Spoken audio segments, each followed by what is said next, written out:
Hello everybody, welcome here today. What we got going on is 9mm versus 45 auto.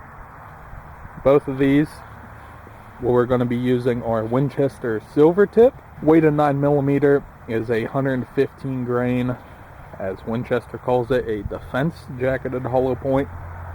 And 45 auto is 185 grain, defense jacketed hollow point. Both barrels are full size, or 9mm, 4.7 inch barrel. 45 auto, naturally 5 inch GI. 9mm at the store, $19.99. I taped it up on the back. Ended up being $21.19 in total after taxes, or $1.06 a round. Ballistics on the 9mm, advertised velocity 1,225 feet a second, and an energy of 383 foot-pounds. 45 auto, store price $29.99.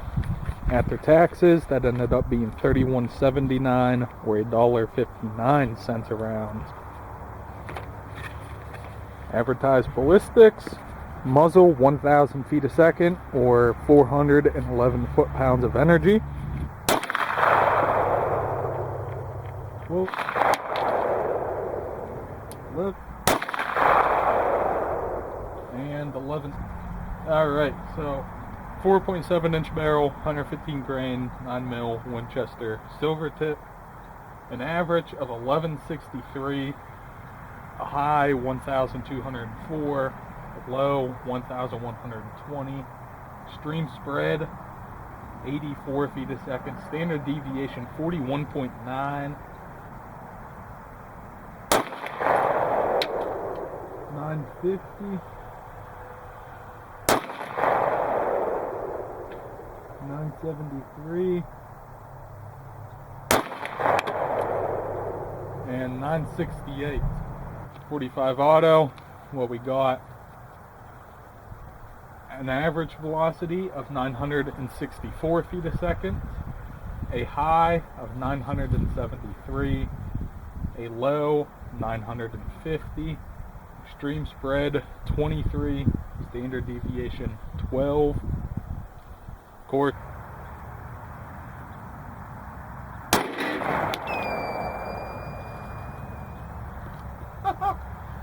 It hissed that man.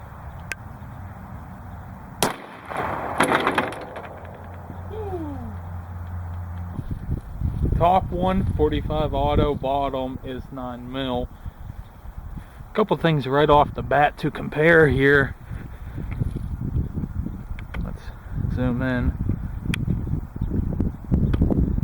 So we're inside of block number 2, and leading edge of 45 auto is just over 13 inches, around 13.25 inches, whereas that 9mm leading edge 20.25 inches. So 9mm definitely penetrated deeper. Beginning of the block here. That's what our entrances look like. And yeah, that 45 is a touch bit bigger. So what you're seeing on your left is the 45 auto. On the right is the 9mm. And general, they're actually about the same. 45 auto's just a touch wider. So it's effectively, I'd say in practice, they ended up being about the same. 9mm, however, if we run up a little bit, you'll notice, here, we'll take it like this. It seems, to me at least, that 9mm did carry its expansion just a touch bit longer. Right about there. That's good. So there's our 45 auto. Expanded. No, it's sideways. 45 auto tumbled. That thing ended up sideways. Okay. Okay, we'll have to dig that out.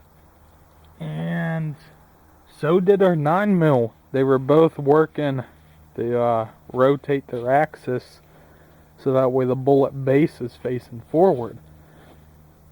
That is very interesting. Okay, so first up is our 115 grain 9mm here, and we'll get a post weight 115.4. So according to this, seems like we got full weight retention. And this is our 185 grain 45 piece of denim plug. We'll weigh it with 184.2, and we'll remove that plug. See, 182.8 grams. 0.4935, 0.4615, 0.5105, 0.4435, 0.447. One thing to mention that I didn't mention before is that the 45 has 8 pedals, whereas the 9mm only had 6 pedals. So let's see how this 45 comes in. It'll be a little hard to measure here. Oh, 7585.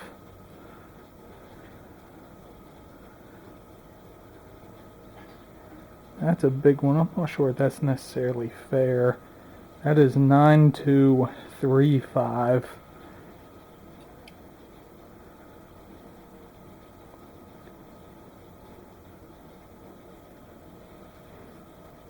.7615. That 45 expanded. 0.7625.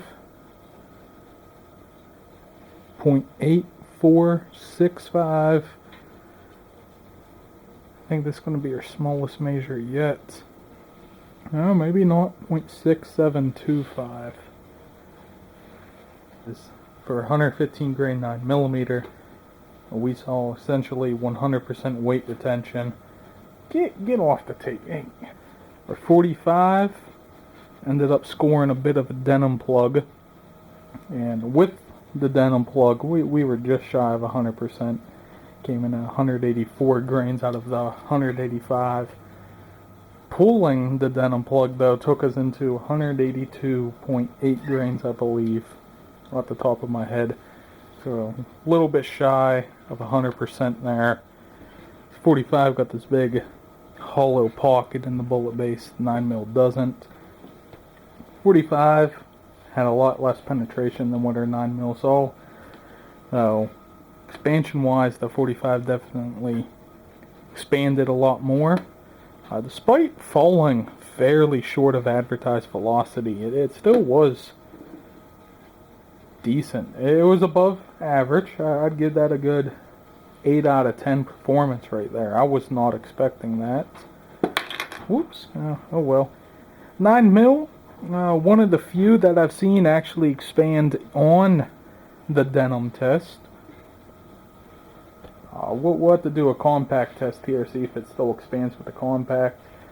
Velocity fell a little bit shy of what was stated, but an average, I believe it was 1,163.62. Really, it fell, even at that point though, 1180, 1,180 is kind of what you're looking for a 115 grain ball. Little shy on that. Maybe they were using a 5-inch barrel instead of a 4.7. That could explain it. Would say that 45 is underpowered, but as I was stating about expansion wise, we're showing about 7/10 of an inch across the board in our peak. Those two pedals right there. Stick that way for the camera. You see those two pedals are almost just shy of being an inch.